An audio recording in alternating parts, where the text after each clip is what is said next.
çok severdim. Babam getirmişti.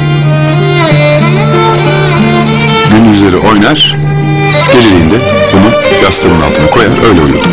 Neden? Rüyamda at binmek için. Biner miydin peki? Oo, hem de nasıl? Rüzgar gibi.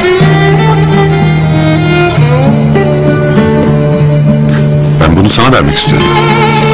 Sen de bununla oyna, uyumadan yastığın altına koy, geceliğin rüyanda at bin diye. İster misin? Anne, alabilir miyim? Alabilirsin oğlum.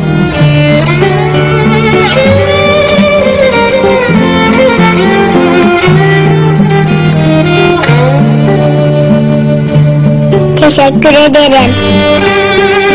Hiçbir şey değil.